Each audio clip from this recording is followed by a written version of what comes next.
বড়ই গাছের 7টি পাতা দিয়ে ঘরে বসেই জাদু নষ্ট করুন এবং বদনজরের জন্য আপনি চিকিৎসা ঘরে বসেই করতে পারবেন।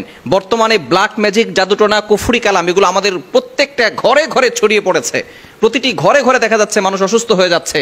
এই বদনজর, তারপরে জাদুটোনা, এগুলোর লক্ষণ হচ্ছে ঘরের ভিতরে শুধু অশান্তি হওয়া, একের পর এক অসুস্থ হয়ে যাওয়া। একবার মা অসুস্থ হয়, একবার বাবা অসুস্থ হয়, একবার ছেলে অসুস্থ হয়, একবার মেয়ে অসুস্থ হয়। এগুলো হচ্ছে জাদুটোনার লক্ষণ। এবং ব্যবসায় কোনো উন্নতি না হওয়া, স্বামী স্ত্রীর ভিতরে বারবার ঝগড়া লেগেই থাকা, স্বামী স্ত্রীকে দেখতে পারে না, স্ত্রী স্বামীকে দেখতে পারে না, বাবা সন্তানকে দেখতে পারে না, সন্তান বাবাকে দেখতে পারে না। এগুলো হচ্ছে সব জাদুটোনার লক্ষণ। মনে রাখবেন, নবীজি সাল্লাল্লাহু আলাইহি ওয়াসাল্লামকেও কিন্তু জাদু করা হয়েছিল, ব্ল্যাক ম্যাজিক করা হয়েছিল। নবীজি সাল্লাল্লাহু আলাইহি ওয়াসাল্লাম তিনি নিজেও বুঝতে পারেন না যে তাকে জাদু করা হয়েছিল। আল্লাহ পাক রব্বুল আলামিন ফেরেশতাদের মাধ্যমে জানিয়ে দিয়েছিলেন এবং 2টা সূরা নাজিল করেছেন।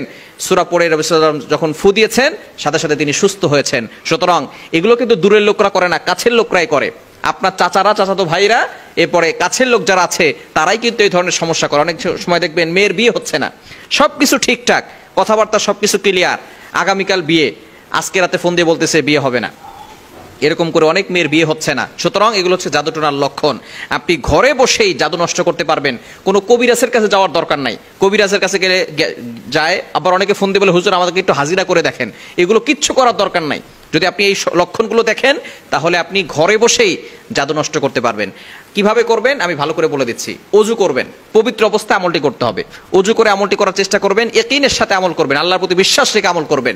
আপনি বড়ই গাছের 7টি পাতা নেবেন, বিসমিল্লাহ বলে 7টি পাতা ছিঁড়বেন এবং কচি পাতা নেওয়ার চেষ্টা করবেন। 7টি বড়ই গাছের পাতা নেবেন, নিয়ে এটাকে ভালো করে ধৌত করবেন। ধৌত করে এরপরে এই পাতাটাকে ভালো করে আপনি পেস্ট বানাতে পারেন, অথবা এটাকে আপনি ব্লেন্ডার করতে পারেন। করে তারপরে আপনি সেটাকে ভালো করে ছেঁকে ওইখান থেকে যে পানিটা বের হবে সেই পানিটা আপনি বড় একটা বালতির ভিতরে কিছু পানি নিয়ে পানিটা ঢালবেন। এরপরে সূরা ফাতিহা 7 বার পড়বেন, বিসমিল্লাহ সহকারে সূরা ফাতিহা 7 বার। এরপরে আয়াতুল কুরসি 7 বার, সূরা ইখলাস 7 বার, সূরা ফালাক 7 বার, সূরা নাস 7 বার। এটা পড়ে পানিতে ফু দিবেন। পানিতে ফু দিয়ে এরপর আপনি বিসমিল্লাহ বলে ওই পানিটা আপনার গায়ে, শরীরে সব জায়গায় ঢালবেন, অর্থাৎ আপনি গোসল করবেন। ইনশাআল্লাহ আপনার বদনজর দূর হবে।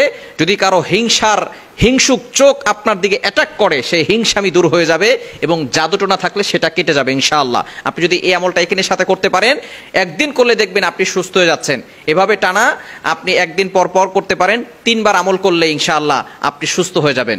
একবার করলেই, গোসল করলে আপনার বদনজর কেটে যাবে ইনশাআল্লাহ, এবং আপনার জাদুটোনা থাকলে সেটা কেটে যাবে। এরপরে নিয়মিত আপনি আমল করবেন, 5 ওয়াক্ত নামাজ পড়বেন, নামাজ মিস করা যাবে না। জাদু যদি কারো হয়ে থাকে মনে রাখবেন, নামাজ ছাড়া কোনো তাবিজে কাজ হবে না, কোনো তদবিরে কাজ হবে না। যদি আপনি নামাজ না পড়েন কোনো কিছুতে কাজ হবে না, নামাজ পড়তে হবে। নবীজি সাল্লাল্লাহু আলাইহি ওয়াসাল্লাম বলেছেন, যদি আমলে কাজ করাতে চাও, দোয়া কবুল করাতে চাও, তাহলে অবশ্যই আল্লাহর ইবাদত করতে হবে। আপনি নামাজ না পড়ে কোনো আমলে কাজ হবে না। 1 নাম্বার হচ্ছে নামাজ পড়তে হবে, মাস্ট বি নামাজ পড়তে হবে। যদি অসুস্থ থাকেন, দাঁড়িয়ে পড়তে পারছেন না, বসে পড়েন, বসে পড়তে পারছেন না, শুয়ে নামাজ পড়েন, 5 ওয়াক্ত নামাজ পড়বেন। এরপরে আপনি শরীর বন্ধ করে রাখবেন, আয়াতুল কুরসি আর 4 কুল, সূরা ইখলাস, সূরা ফালাক, সূরা নাস, শুরুতে কাফিরুন, এটা পড়ে শরীর বন্ধ করে রাখবেন। ইনশাআল্লাহ দুনিয়ার কেউ আপনাকে ক্ষতি করতে পারবে না।